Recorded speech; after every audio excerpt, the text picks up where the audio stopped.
where shall I go with my worldwide ministry? And I began to pray and seek God, and that's when I learned that one of the reasons we haven't heard from God is He hasn't spoken yet. He finally did speak, and when He did, I'd rather Him not have spoken. When He did speak, He said, go to Arkansas. I said, get thee behind me. I don't want to go there. Nothing against Arkansas. I know there's always people from Arkansas in these meetings. I love it now, but it was just my wilderness. I didn't want to go there. I grew up in Missouri, and I didn't want to go to Arkansas. I think it was just the flesh. I don't know. But anyway, He said, go to Arkansas. I had to pray for 6 months just to get over that, hoping I was wrong. And then I realized I'm not wrong. It really is God, but maybe I can change His mind.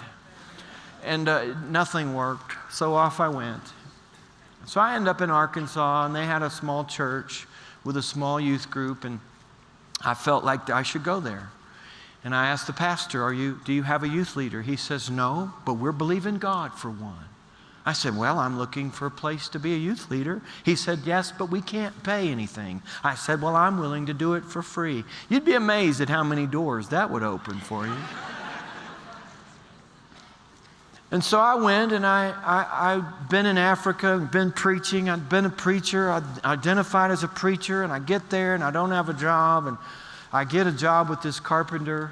I don't know how to do carpentry. I don't have any skills. But he needed help, and I said, well, he said, can you paint? And I said, no, but I'm honest. He says, okay, I'll hire you. Well, his expectations are pretty low. All I got to do is be honest. And so I'm just telling you this because when you take that step, it doesn't always feel good. It's not always glorious. You don't always hear angels singing and heaven come down and fill your soul. Sometimes you feel just the opposite.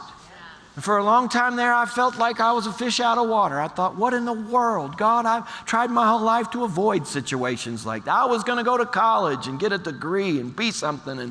And I went to Africa, and I preached, and everything went well. Everybody was happy, and now I'm here. Are you punishing me? Have you decided to play a dirty trick?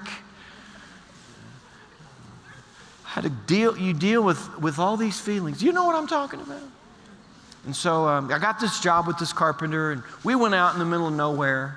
It was very depressing. There is no address. It's like Route 5.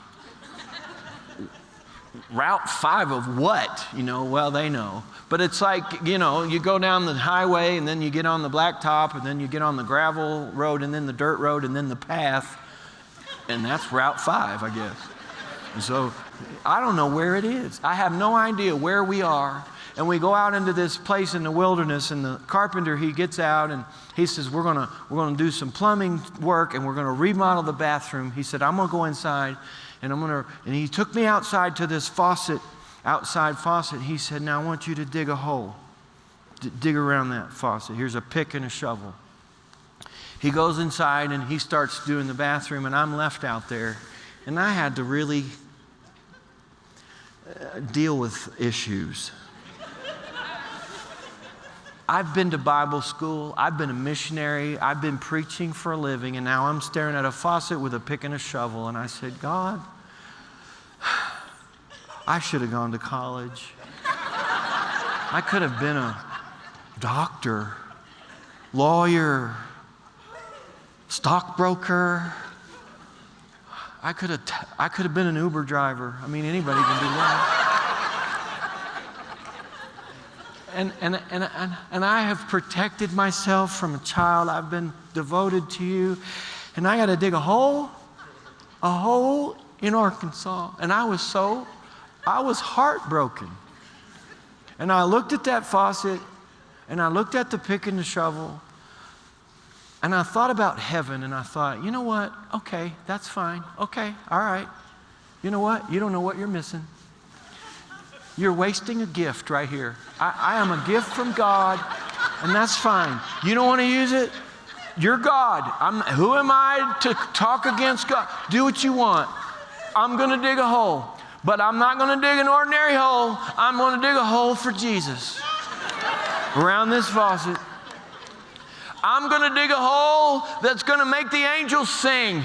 I'm going to dig a hole, and it's going to be such a wonderful hole that the angels are going to say, Father, look at that boy dig that hole. You can't leave him down there. You got to use that gift. Don't let him dig holes. I'm going to dig a hole that did what Stephen did and make the Son of Man stand up on the right hand of God. Look at that boy dig a hole. Listen, you've got to prepare yourself. Never in my wildest dreams would I think that I'd be 23 years old and have Bible school and missions under my belt and be in Arkansas where I don't even know where I am. Getting paid $4 an hour, and then they take taxes out. You're contract labor. You pay all the taxes. Oh, wonderful. Just dump it on me.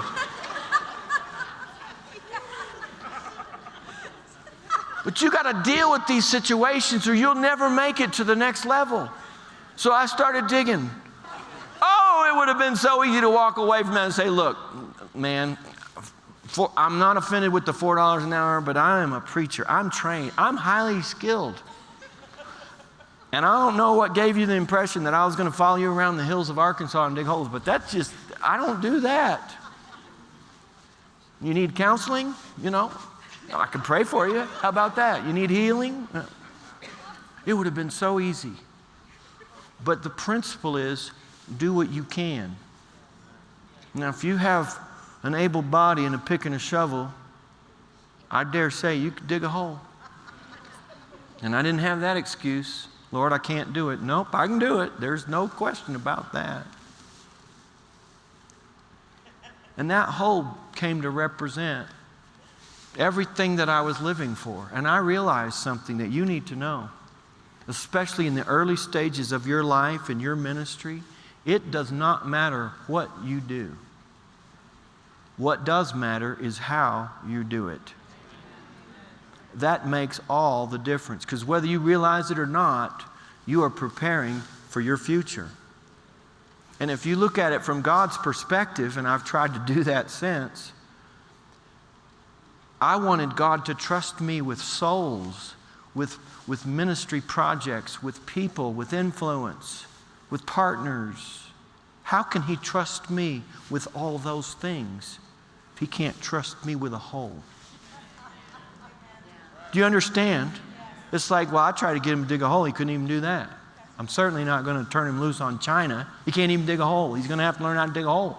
He can't take orders. He can't do anything he feels is beneath him. Do you understand that? I don't care what your title is. It doesn't matter how they're using you and taking advantage of your honesty and your Christian beliefs. It doesn't matter who's trying to cheat you or rob from you or take from you. If you will do what you can and do it the best you can do it with all of your heart. God is a promoter. And I can promise you this, I know this. When you do that as unto the Lord, when the day comes for your promotion, nobody can stop it. Amen. God says enough.